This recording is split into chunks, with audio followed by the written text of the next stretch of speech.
Welcome, Supers, back to another Shark Tank Tank Tales interview. I am your host, Super Joe Pardo, and I'm so happy to be bringing two wonderful entrepreneurs that were just recently, like in the last, I don't know, month at this point, in the tank with the Sharks. Everyone, I need some super claps wherever you are right now watching this. I don't know, where are you watching this? On the toilet, sitting in the car, waiting for the bus, whatever you're doing right now. I need you to start making some super claps for Super Michael and Super Lucy of Comstrips. Thank you so much for being here. And if you're on the toilet, persevere. You can do it. You will get there. Ding ding. Michael believes in you. So Comstrips, as I have one right here that I can help demonstrate with. Thank you so much for sending these to me. They are absolutely wonderful. So, all right, Shark Tank. Were you both fans of Shark Tank? How did you watch all the episodes prior? And did you apply to be on Shark Tank, or did Shark Tank reach out to you? Right. This is a multi-level question. Yes, I was a fan of Shark Tank before. Had I seen every episode? Probably not. My husband and I watch it together with our kids, and it was just kind of like casual viewing, nothing that we were like, we're going to be on there one day for whatever reason. Yeah. What about you?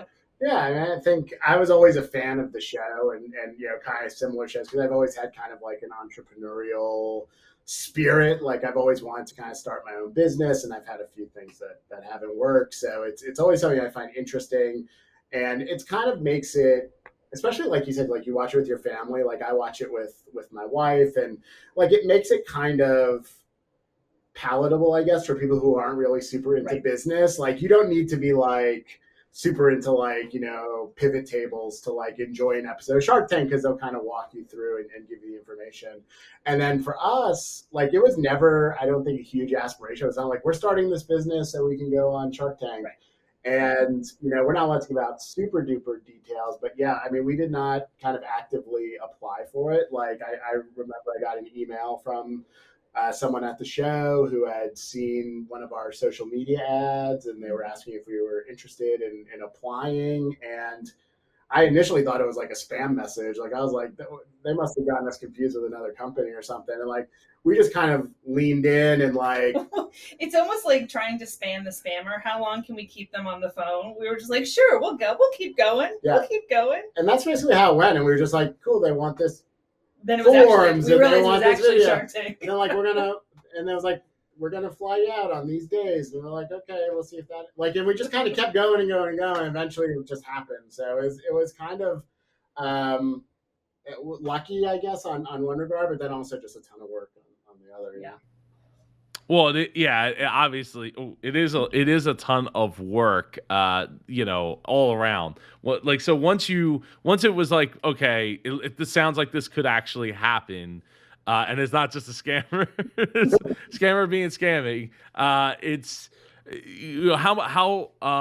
how did you guys go about preparing for your pitch and like getting people keeping your business involved and growing through that timetable of, we have to be prepared for this and we have to like figure out what does our pitch look like? What does our Shark Tank moment, what is that going to look like?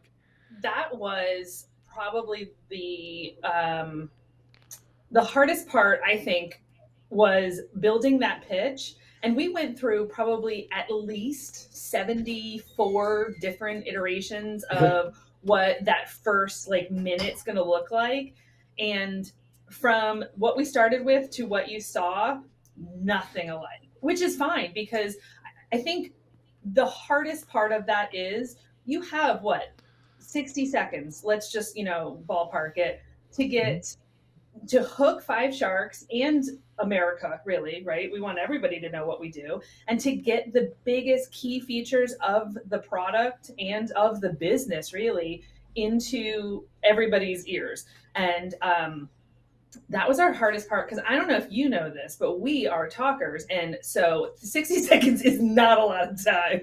Yeah, and I remember like our first drafts, or like they give you like a maximum time limit, and we were like butting up against the maximum time limit. And I remember like the feedback that we received was just like, it's too long. Like, yeah, we told you that was the maximum time, but like you shouldn't feel empowered to use all of that time. Like, so I think it was just like Lucy said, like we just went through so much. Like I remember I had a draft that was called Final Draft, like Shark Tank Pitch Final Draft, and then Shark Tank Pitch Final Draft 2, and then Shark Tank Pitch Omega Draft. And it was just like even when we thought we were done, we were still apocalyptic draft. There was all of it. It was all over the place. But I think that pitch, to me, honestly, like, and to kind of tie it into when we actually appeared, that was the part that I was the most nervous about. Like the part that I was most scared of was that first kind of minute to 2 minutes when we were out there pitching, because like once we get to like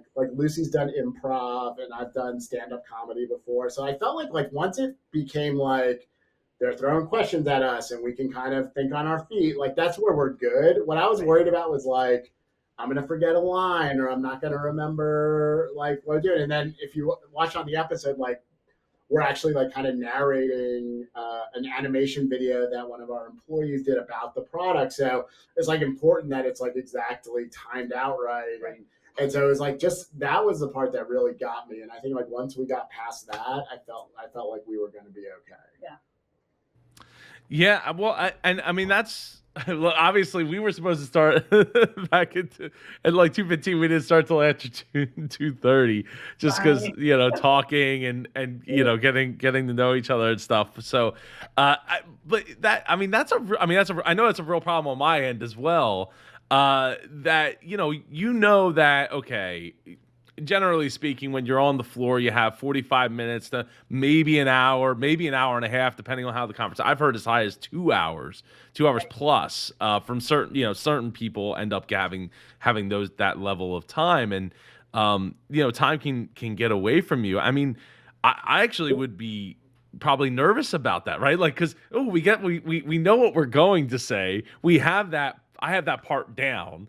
And that part's been quote unquote approved, or thought through, with the producers and all. But when it comes to what we don't know what we're going to say, how do we rein ourselves in and not let it get away from us? Go ahead. I think for us it was the other. I think they don't have a bell there. They let you just keep going and going. But I think for us, something we talked about a lot going in was I felt like we were, number one, we were really prepared. I felt like we had spent a lot of time like going over the numbers, going over the things we wanted to talk about. So I didn't feel like we were going to get caught flat-footed by anything. Like I felt like we were ready. And then I think the other thing that was really important to us that we talked about a lot was just like being our authentic selves. Yes. Was that we would rather go out there and not get a deal and have people feel like they had really seen us than go out there and be like very karate chopping. Yeah, karate chopping people. No, going out and be very robotic and businesslike and get a deal. I think, and I'm proud that we were able to kind of thread that needle of we were our genuine selves and we were able to get a deal. So I think that was kind of what we're going for. I think that came across. There you go. Yay! We win. I'm sorry. What did you say, Lucy? It broke up. We're real 2 birds, 1 stone. We were ourselves. We got a deal. Done. I think, ideally, everybody that goes out there would do that, right? Be themselves and enable other people to be able to see that, and the Sharks be able to see that and feel confident in the business model, where it's going, where it's been, where it's going, et cetera, et cetera. And I think that is a daunting process for anybody to want to go through, because of the fact that you're like, well, this is my one shot. So it's not like we get that, okay, cut. Now let's do the other version where it's like, okay, now we're going to do straight faced and like, this is like the serious, take, if you will. And because when you go out there, it's just once, right? And you want to put yourself in it, because at the end of the day, regardless of if the Sharks buy in, you want people to buy in, right? Like, this is even though it says it's not an infomercial at the beginning of every episode, It very much is an infomercial. ABC's not making the pitch, but you guys are, and the entrepreneurs that are there are. So I think finding that balance is can be difficult for people to figure out, like, what's too much, what's not enough. And I think you guys both came out really, really on top of having the right business. Yeah, yes. Having the right business and having yourselves shine through with that.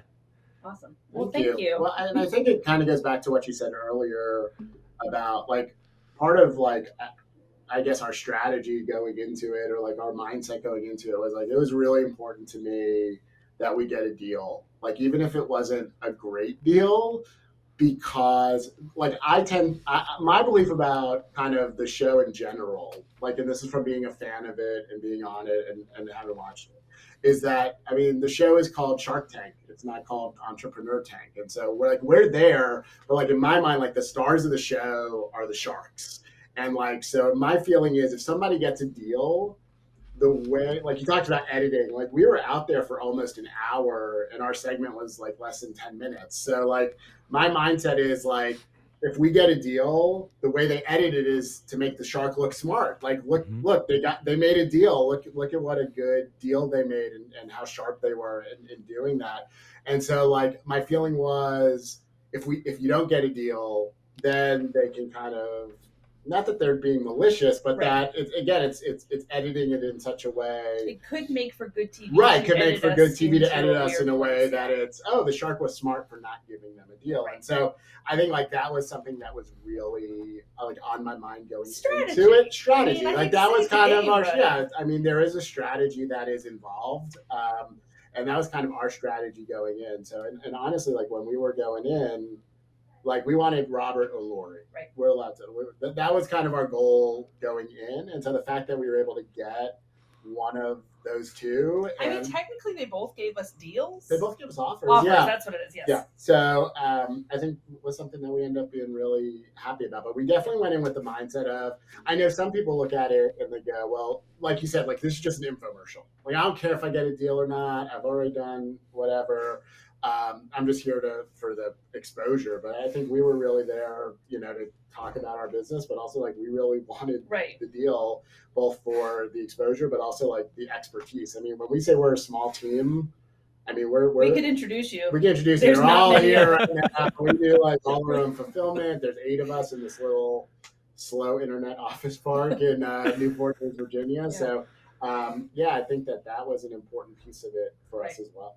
Yeah, I think going out, when we talked about, like, we lean in, we'll just see how far we can go with this. Like, once we realized, this is actually happening, getting a deal was kind of like, okay, we got to do this now, right? Like, if we're going to do something, we're going to do it all the way. So. Yeah, all right. So two things, right? So you bring up a good a point about the making the sharks look smart. Here's the better way to say that, Michael. Ooh. The producers and the editors are there to tell a story, right? So whatever the outcome is, then that's the way, as an editor, I work backwards, right? What's the outcome? Now we work backwards. And that's why in some cases you'll see, like, they won't even bring up the fact that, like, a shark might have offered something, or that Mark was, like, standing up and, like, cheering and, like, going, because it didn't fit where the outcome. Right. And there's only so many minutes, and you have to be able to not confuse people along those 8 minutes, because you're condensing 45 minutes, an hour and a half down to literally 8 whole minutes, which is they have some of the best producers and editors in the world. I mean, without ever meeting them, I can tell you, it's, as an editor, very much so. The other thing was that, so formulating the other thing was you brought up going there for exposure. It actually, that point hadn't really crossed my mind until you said that maybe that's why. I mean, almost everybody that has come on to this show for an interview was picked by Shark Tank's producers to like follow the path to getting on the Shark Tank, versus I think I've only done a couple where people have applied to be on the show. There's only a very few that I've done so far, and I've done 20 to date. So Oh, yeah, so it makes me think like there's something to that they don't want people that are just looking for the exposure. They're looking to pick specific businesses so they can craft the story, craft the the whole the thing as a whole, more from the beginning to end, but also like you're not looking for exposure because we picked you.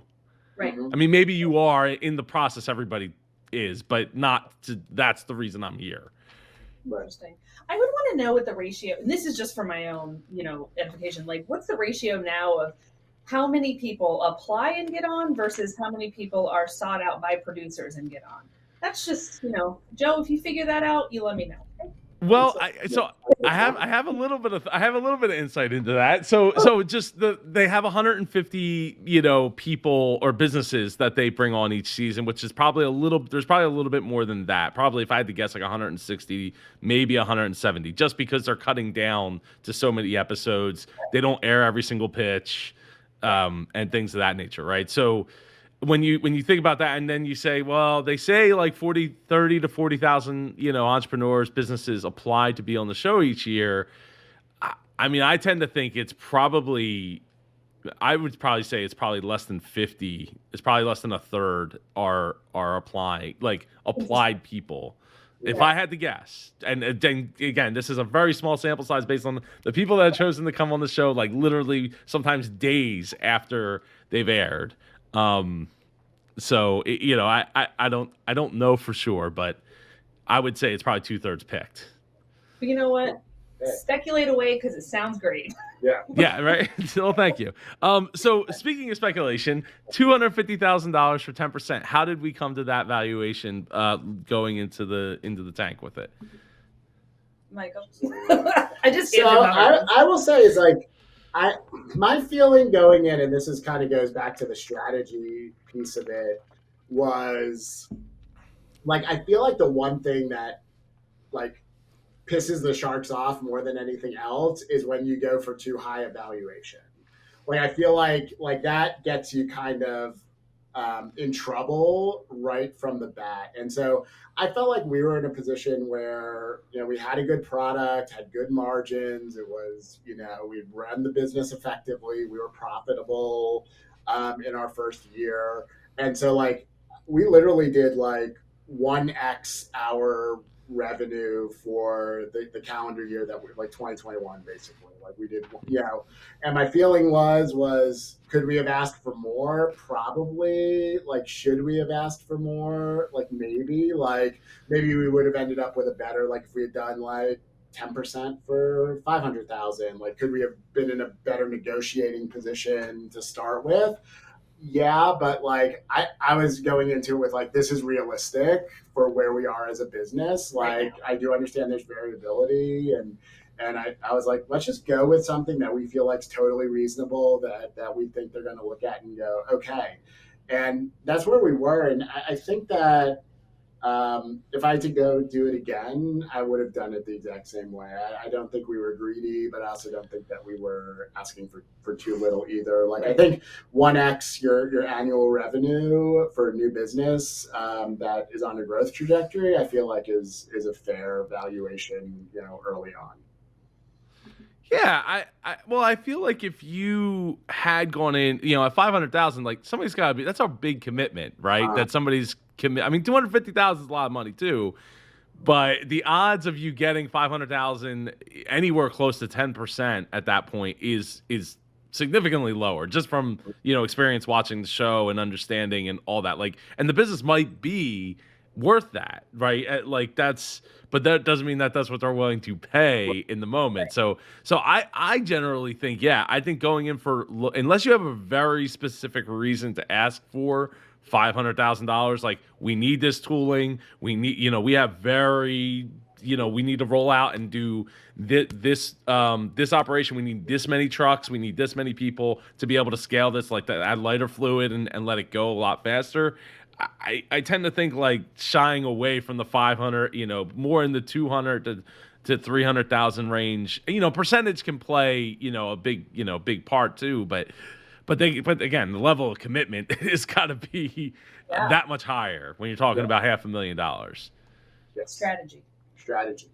Yes, and I would say you definitely and well justified, right? Especially with a company that has great profit margins and is not reusable, but like has a high potential for customers to become repeat customers, and that's to me that's always plays a big part when people talk about valuations and like, oh well, shouldn't it only be worth 2-3 times this? And it's like, well, yeah, but if it depends on what your repeat customers look like. If you have to go and sell over and find new customers all the time, that's a difficult proposition, right? So we want 20, 40, 50% of our customers, 60% of our customers at least coming back, 40 to 60% coming back all the time to get more and keep going back to the well. So I think that made sense. So you're finally there. You're in LA, not Vegas this time around.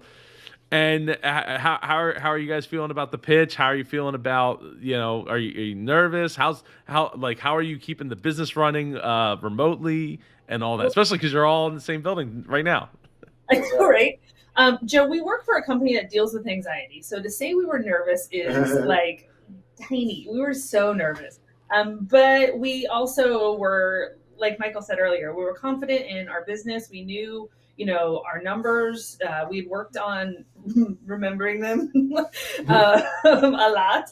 So I felt we were ready for that, but everything up until then was just like, it's just nerve wracking because you don't know what you don't know, right? You don't know what the next day is going to hold. You don't know if the 17th COVID test that you take that day is going to just pop positive for whatever reason. I mean, there's, especially like right now or then, as it were, we were just in kind of a state of holding, right?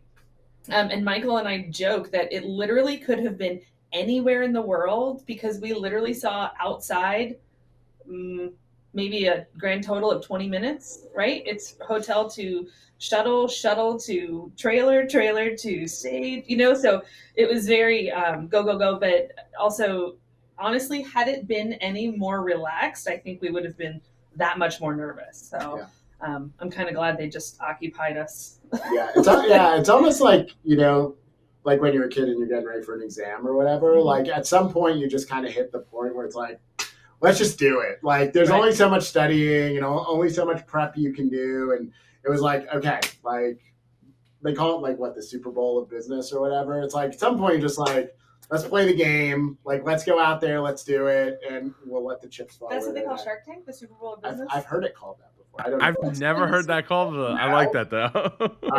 Yeah, and I like once we were there and once we walked out there, like for me, that relief, like I think I mentioned earlier, was like when we got through that initial like minute and a half pitch, I was like, cool, we're good. Like we'll be fine.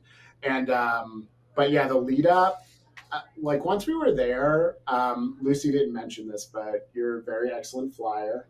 So that's what I was. I am terrible. So that was honestly like my biggest fear was just you being like, Lucy, go ahead, you talk. Oh, I'm a full blown crier on a flight. I am terrible. Wow.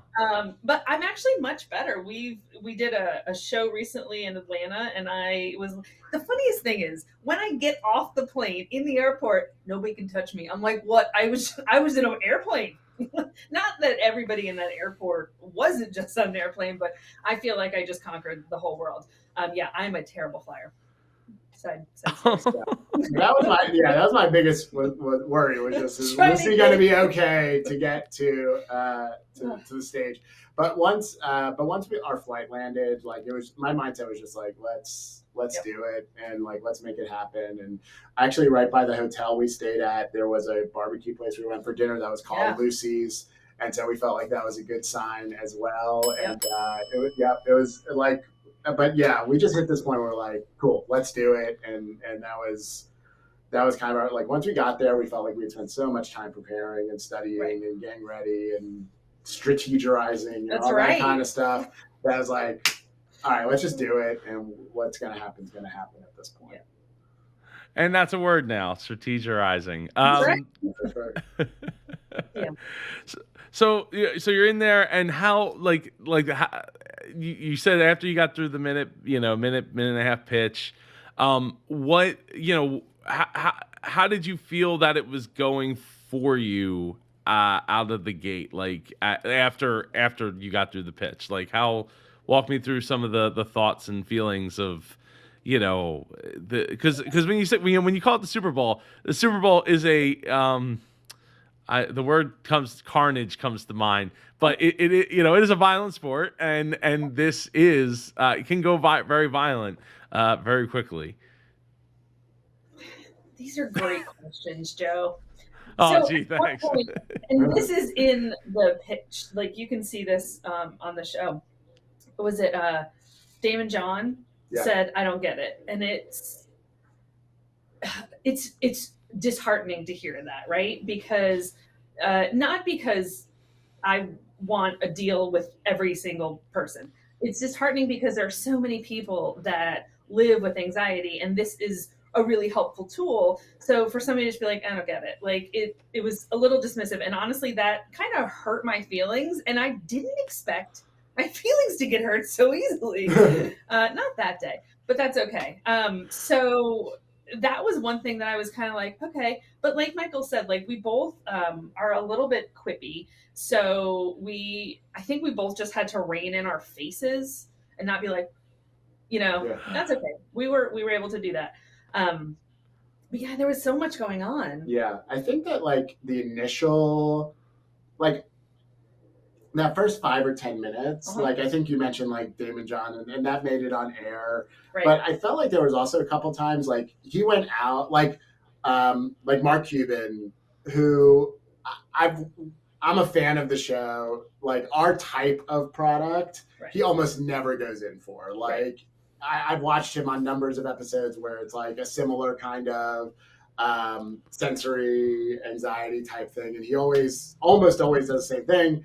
Respect you guys. You guys built a great business. It's not for me. I'm out. So like, having said that, he was super supportive on the sidelines. Honestly, like he went out. I think he was like the first, if not Damon John, like he was the first or second to go out. Right. And I will say, like the way they edited it on the air was like he went out and we were like crestfallen, but like that wasn't like what like we were just like, oh cool, thank you very much, like because we were kind of. If you watch this, we were crestfallen. Right, we were crestfallen, but it was kind of like we were kind of expecting him to go out because like just historically this is not the type of product that he goes in for.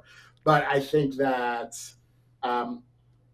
he was actually like super encouraging. Like he was giving us he's like there's a couple times where even after he was out, he was chiming in like, oh, that was really smart, or oh, that's a good move, or oh. So I think like I like to think he was a fan of us and like was rooting us on. If you look at like after we get the deal, you'll see like they cut to him and he's clapping. He's like, the crowd goes wild. And it's like, because I think he legitimately was happy that we got a deal, even if it wasn't with him. So I think like just those little moments of encouragement for me totally helped. were helpful. And you kind of saw that from some of the Sharks where it was like, even though they were out, I felt like they were still like, I didn't feel like it was like blood in the water and they were coming after us. Like I truly felt like so it's like the flag football Super Bowl business for us. There you go. Not so much carnage. But yeah, like once we got an offer from Kevin, and it wasn't an offer that we liked. Like Lucy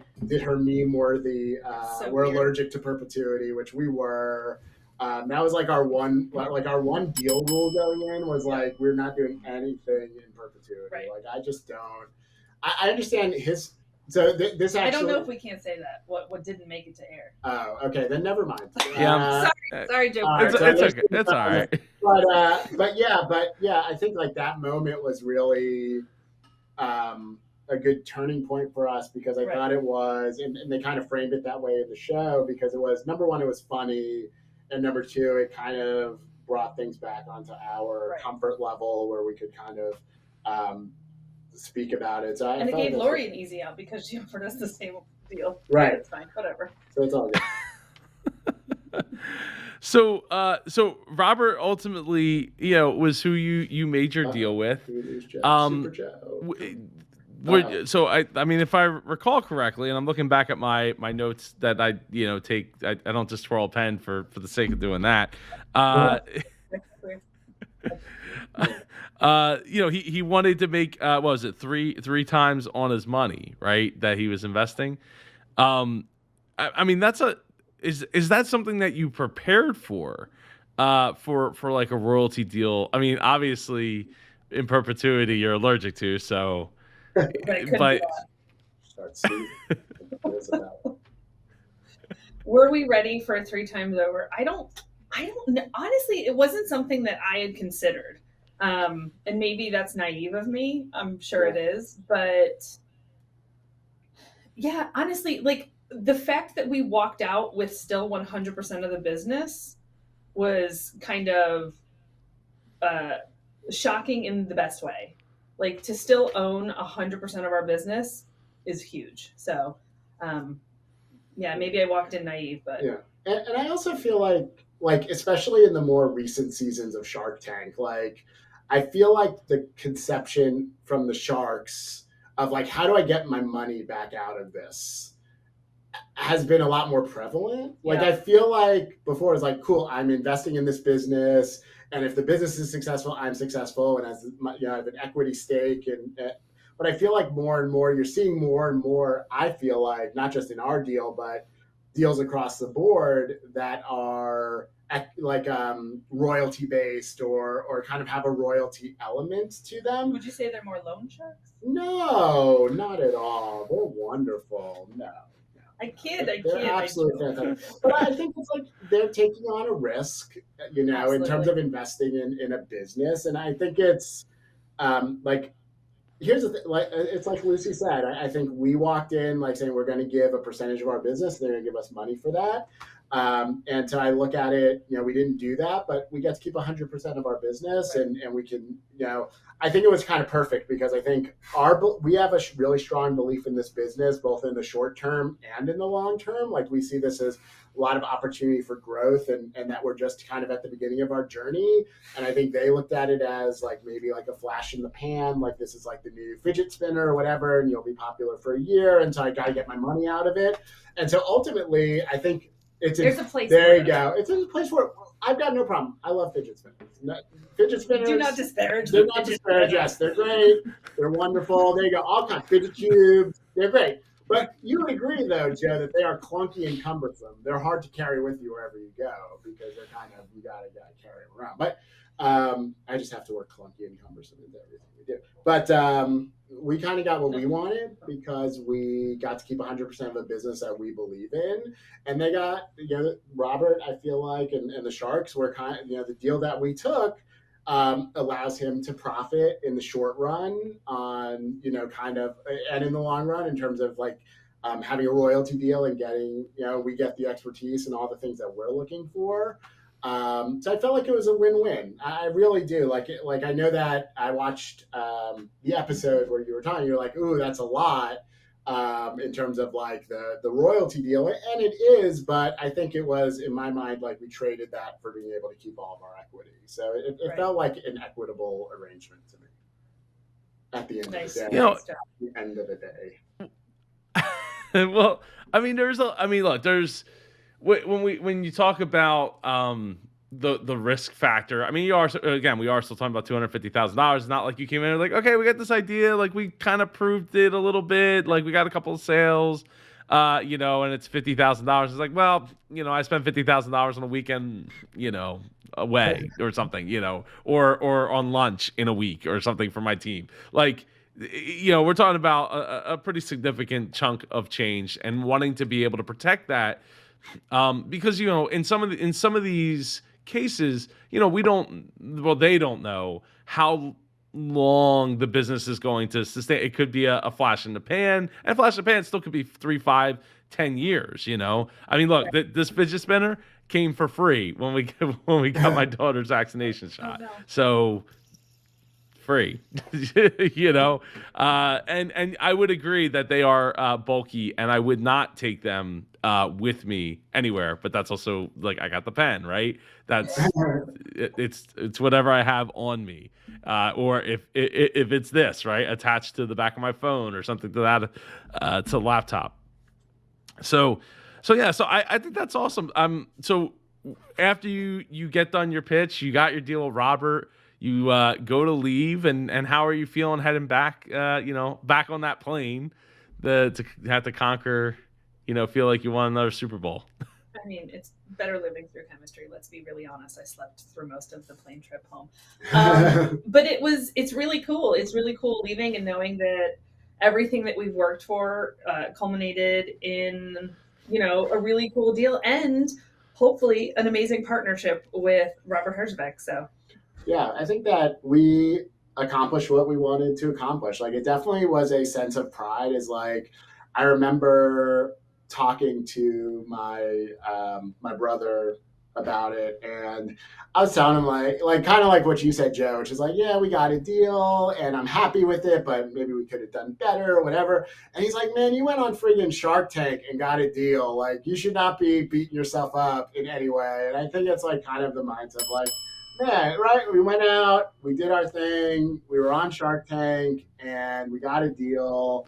I mean, what more can you really ask for? So I think definitely that feeling of pride, and I think like for our team here too, it was like really awesome, like to be like, hey, cool, we went out, and this is and so I think like just it definitely had a positive impact. I think our team has always been pretty energetic and amazing, and like you said, like how were we able to go out and make stuff happen? Like we have a small team, but we have a really awesome team, and would one say small but mighty? Small but mighty. Yep, we got it. We're up to 8 employees now, and so I think they were able to hold everything down while we were away and make sure that our customers still had an amazing experience and all that good stuff. And so yeah, it was just for me, it was an initial kind of like, kind of that was okay, and then it was like after I talked to my brother, it was like, oh yeah, I should be really proud of this moment. I shouldn't be like beating myself up in any way. This should just be like, woohoo, did it. Yeah. Well, that is wonderful to hear. And then so how's things been since Shark Tank? Like how things exploding, or how's everything going? Yeah. More stressful? It's business. I hope it's more stressful. Oh, always. Yeah. You know what it's like when you have a newborn and there's just always something to do and you're never sleeping and you're exhausted. It's a lot like that. It's like we birthed another company. Like it's so big and it's so busy. But again, to Michael's point, like the team here is phenomenal. Like they all do what they need to do, and we're all really cross-trained. Like everybody kind of does everything, and but we have our niche, if you will. So it's nice to know that when we walk in or when they walk in, everybody, we just get it done, right? So I'm not going to say we're a family because that's gross, but we work really well together, and I enjoy their company. So it's fun times, and it makes having a newborn not so bad.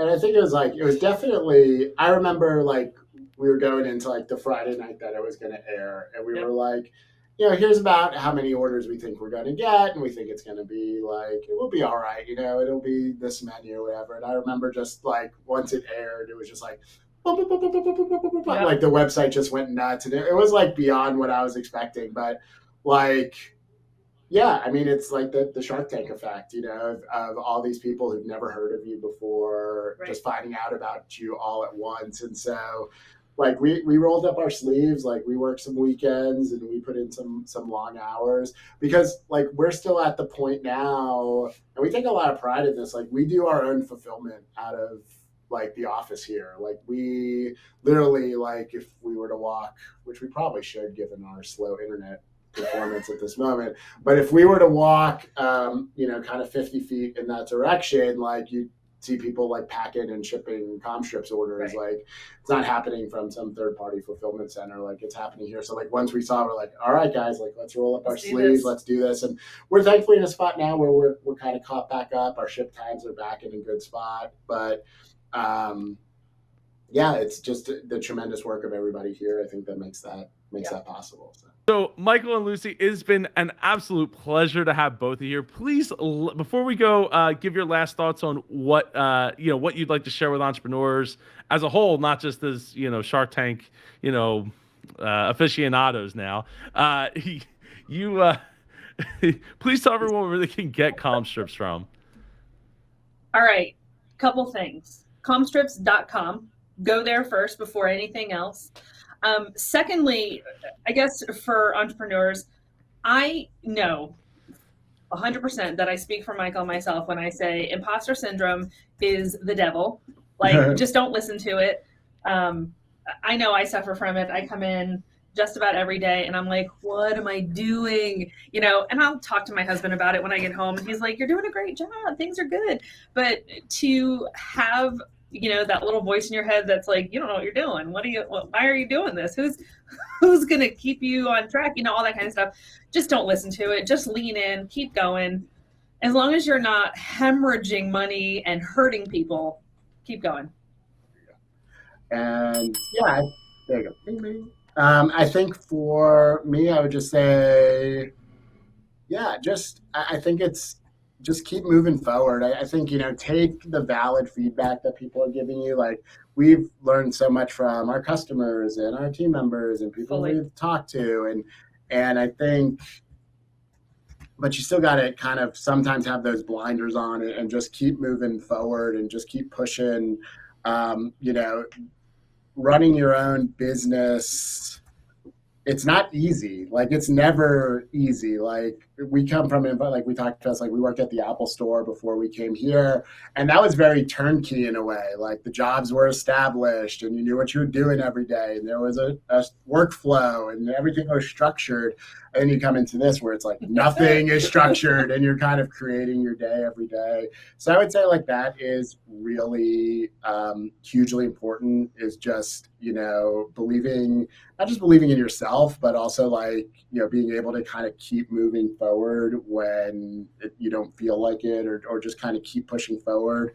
And I think the other thing is just, surround yourself with really smart, talented people. Like I think one of my great prides, like I mentioned earlier, is the team that I get to work with every day. And like, especially Lucy, who's next to me over here, like she's, we're definitely not here without her, and everyone else who has kind of come on board. Like our team is a lot of like Apple expats and like people like friends of mine and people I taught them Hebrew school back in the day, and like it's just like a hodgepodge of stuff, but they're all really amazing and all kind of put the customer first and go above and beyond. And so like I think that's a key as well, is as you grow, I think don't necessarily be like, this is how you build a company, and here's who you hire, just kind of make sure that you are surrounding yourself and building your company from kind of the ground with the right people who really care and want to help you. If I could add to that super quick, it's not going to be quick. When we talk about, the team gives great customer service because that's what we personally, and I don't mean me or Michael and myself, I mean like everybody on this team, like that's what we expect in the real world. When we go out, we want good service, so we give good service, right?